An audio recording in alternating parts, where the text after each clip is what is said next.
Welcome to Northern Lights. I'm Dwain. I'm Mark, and today we're going to talk about the crossover and the links between UFC or the MMA world and the professional wrestling world. Not just WWE, but AEW, whichever organization. Yeah, I Now, think go I on, think sorry, there's a bud. lot of fans like us who are like sort of our age, near 30s and stuff, and like they're really into wrestling and UFC. Like it's got this almost perfect crossover, isn't it? And I feel like a lot of people don't talk about that there is so many who really like both. Because that's kind of how I got into UFC in the first place. Because I remember like seeing Chuck Liddell and stuff, and people would like talk about UFC, like, "Oh, you should watch UFC. It's it's wrestling, but real." You're like, "Oh, wrestling, Yeah, but real," and like it's a cage match. It's literally a cage match. But then I was disappointed that that Chuck Liddell didn't fucking powerbomb Tito Ortiz off the top of the cage. yeah. I think I wasn't sold UFC that way, but Yeah, when I was younger, I remember that were getting told to me, but it wasn't as big back then. UFC, it wasn't just as household friendly, no, if that's what you want to call it, back then. So it was more, I was just watching these two. If you want to go way back when, maybe not quite the Tank Abbott days, but a little bit after that, watching these two people I don't care about lie on top of each other, and I'm sat there thinking, well, it could go for Mark, is this the your Pornhub history or? yeah, it could well be. I always forget to fucking delete that. But you see, like, as in, especially the bra and panties match with Randy Couture and Tim Sylvia. Ooh. But it seems to be like, as a kid, if ever I did dwell into the UFC, I'm sat there going, this is shit. It's because I was one of them when I was younger, as in, this is shit. They're just lying on top of each other. How was this entertaining? But yet, seeing Undertaker throw Mick Foley off the Hell in a Cell, I was like, this is cracking. This is great. This is what I want. But obviously, the older you get, I kind of had 1 foot in, 1 foot out of wrestling, and then I've almost taken that foot completely out, Yeah. almost. But I think the crossover, there is a correlation there. The diehard UFC fans will do anything to get away from that wrestling. They're like, it's nothing like this whatsoever. It's so similar, like especially the promos. Like look at Khabib versus Connor. Like that felt more like a wrestling match. The build up, like there's a dolly getting thrown at the bus, someone slapping each other Yeah. backstage. You know, like Stone Cold Connor's getting pissed before the fight. There was like it was a Colby and Usman fight, the second one. My mate rung me and he's a big UFC fan. We were just talking about it, and he says, the stuff with Colby, how he saved his career and all that, all that spiel, and what all the promos that he does and all that. He says, I get why you was into wrestling when you were younger now, because obviously with wrestling, if there's just a guy in blue trunks and a guy in red trunks and they're just wrestling, you don't know who they are, you don't give a Yeah. fuck what happens. But when there's a backstory, and I know some of the storylines are fucking ridiculous. Yeah, May of course, but do a hand comes to mind, but that kind of stuff yeah. is like what builds it. So you go, that's why Colby's doing it, to sell the fight. He even said that to Usman after, didn't Yeah, he even said it's did you hear him say, because he sells like some energy drink, doesn't he? So like he was doing an interview afterwards and someone said, "Oh, what did you say to his easy?" And he goes, Kamara, come here, you bitch. Um, promo code 2672, get your energy drinks now. That's what he? he said. He said it in Usman's ear. You think, fuck off. But you can definitely see like if we were talking, who would we, if you had like a winch machine, who would you pick up from UFC and transfer into Yeah. wrestling, and who would you transfer from wrestling to UFC?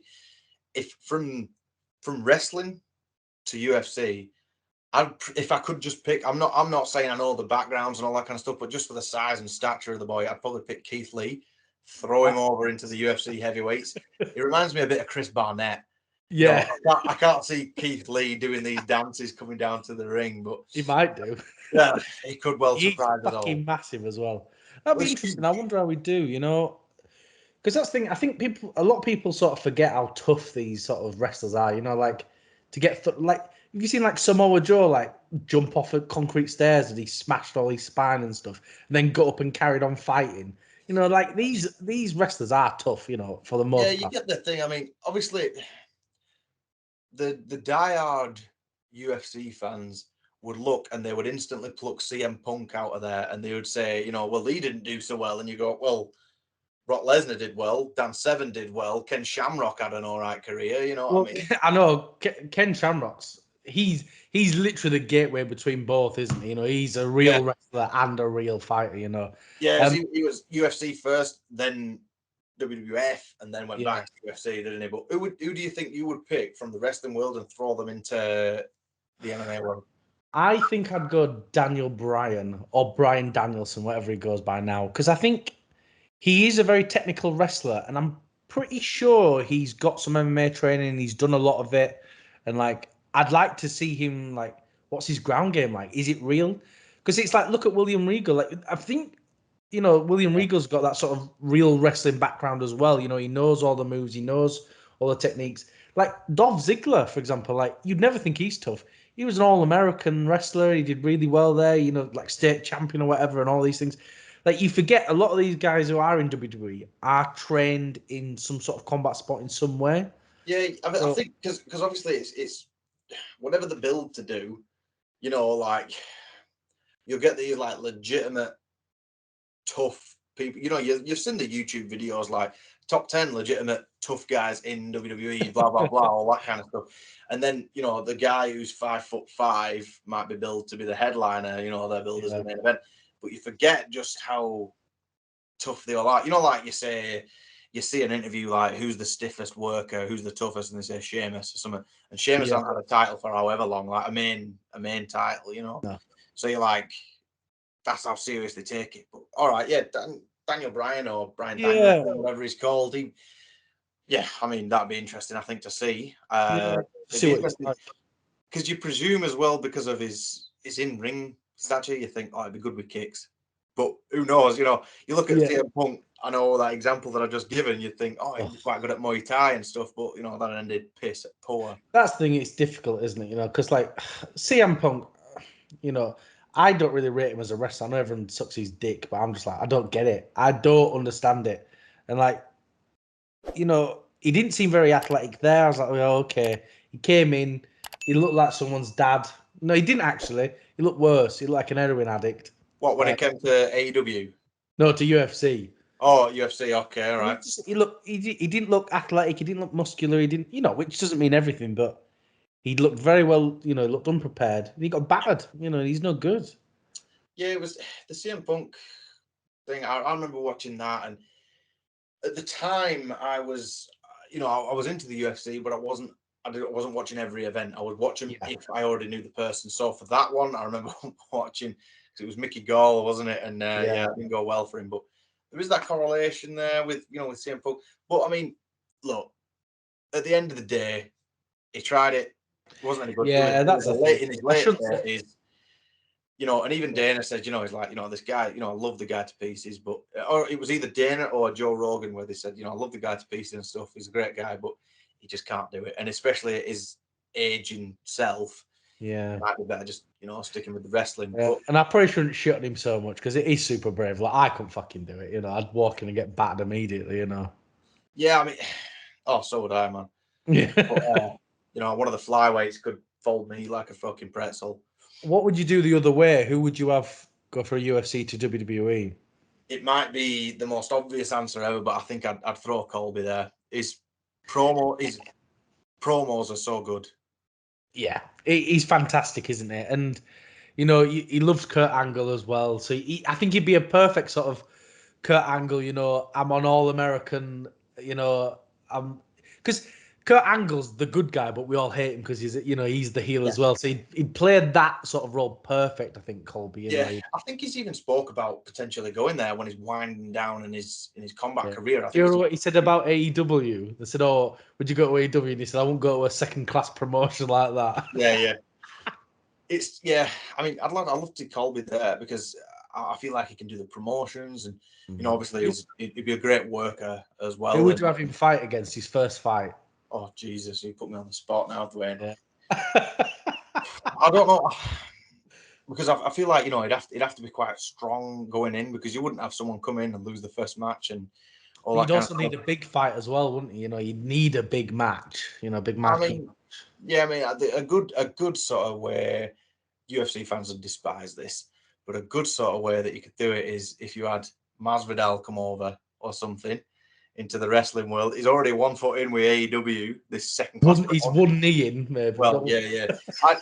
Look, Dwayne. Look, before we get into your picks, sort of thing, I'll be honest. I know there is a crossover and a correlation, and that I hated that though. I hated when they brought him in, and it was as if it were his finisher. You know what I mean? And it with Jericho, and he ran over and did his knee. I just when they brought American Top Team to AEW, and it just felt like the American Top Team guys didn't know what was happening. It's like they didn't know anyone there.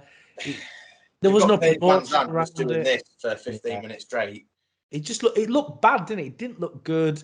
I don't think they'd briefed them very well. Like, at least with WWE, like when they bring in a celebrity and stuff, they normally look they look okay. I mean, maybe not fucking Tyson Fury. He was shit. Look, that was one of them. Like, I was with my friend, and he's a big boxing fan. And when he said, "Oh, he's doing something with WWE," and I says, "Let's watch it," and it was one of them where, as he was watching, he turns around and he says, "You like this shit?" Do you remember the training video where it was meant to be Tyson Fury training? You big dosser! And then crossed over Kevin and pushed him, and his teammate, he stood up. He's like, "Get him out of here! There was no need for that." You know, like, really bad. Who would you throw from UFC into the wrestling world? It's a difficult one. Or MMA in general. Yeah. I think, you can go with people like Conor and stuff. I think that's a bit too on the nose. I'd probably go Chael Sonnen, I think. Ooh, Uncle Chael. You talk about, Colby having the best promos, but Chael by far has the best UFC promos ever. I like how, Chael is, I will stick to my guns. He's the best trash talker, best promoter, everything for a fight. And I like how we both picked the talkers rather than like in-ring ability. Yeah. And do you know I'd have him fight? I'd bring Ric Flair back. Chael and Ric Flair just going at it for 10 minutes. You don't need to be long. Just for the promo alone. Literally, it'd be 10 minutes of promo. Then Rick could do that falling over thing and Chael would kick him in the head. That'd be it. And I'd love it. I'd love every second of it. That'd be exactly it, yeah. Yeah. I like how, like I say, I like how we both chose great talkers. Yeah, exactly. I mean, not discrediting, there's probably UFC stars that could do wrestling any day of the week, but That's the thing with wrestling. It's not just, of course, the in-ring work's important, but they've got to be able to talk. They've got to be able to act, haven't they? That's what it really is, I think people forget, like say someone else as well. When Rousey turned from UFC and she went to WWE for the first time, people were so quick to say because she doesn't have it anymore. She doesn't have it anymore, so she's got to go to a different thing. You're like, look, she's always loved it, and they go, what? Why? You're like, that's where her nickname Rowdy comes from. It's Roddy Piper. You're like, she's always loved it. To fulfill one of her dreams, sort of thing. She might have felt that chapter closing of MMA career, so she's wanted to try something else. And you're like, fair enough. And a lot of fans gave her some stick, saying, "Oh, she's saying wrestling's fake and all this." That's her gimmick, isn't it? She doesn't mean all this. That's what she's saying. It's fake and it's shit, and I'm the real fighter because that's what her gimmick is. So people take things far too serious, though, don't they? I feel like she could do with a manager though. If she had someone with Paul Heyman with her or something, something like that. Paul Heyman would be a great push for her. I think. I think it's fantastic.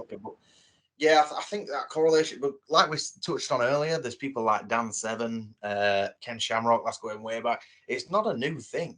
Yeah, and it goes the other way. Like Shinsuke Nakamura, he was an MMA fighter in Japan. I think he won 2 fights, 2 professional fights. So you think, because he doesn't look, you think, oh, is he going to be a tough guy? But he clearly is. Well, so that's definitely well, it's like one of them. If you just bumped into Brandon Moreno in the street and you didn't know who he were, and he'd say, "I'm a cage fighter," people would laugh at him. You're like, "What? Do you not think there's light divisions?" As he's playing with his Lego. Yeah, just sat there ordering a glass of warm milk, playing Lego in a bar. But you're sitting people expect everyone to look like Ngannou. Yeah, and that's the thing. With UFC fighters, it's funny, isn't it? All these UFC fighters we've talked about going to WWE, they'd actually look really small. Colby's 6'1", maybe, probably at the most. He'd look tiny, but that's because I think it's built different, isn't it? Like big muscular fighters don't always cut it in UFC. It takes a lot of energy. It's a lot to carry all this muscle and all that extra weight. So they Yeah, don't have those kind of bodies, you know. yeah. I'd look Colby would be good. I think in there because he could. I think he could sell. Oh yeah, 100%. He'd go. Not just tickets. I mean, sell in Yeah, ring. yeah. I knew what you meant. Yeah, I didn't mean. I knew what you meant. I mean, you even see his promos. Like, I always think it looks really cringy. You know, when they come out, like with Colby Masvidal and he's giving it all this Undertaker throat slash and all that. I always think it's like the corniest thing when they genuinely mean it. Obviously, that's Undertaker's thing, gimmick. So let him do that. But do you remember when Brock came to UFC and afterwards? Undertaker was like, "Do you want to go? Do you want to go?" It's like, what the fuck is happening? I was like, "Is this real?" Well, I'd seen that after, and it was on the Broken Skull sessions, or it was either the Broken Skull sessions or Joe Rogan when Undertaker was on it, and said, "What was that about?"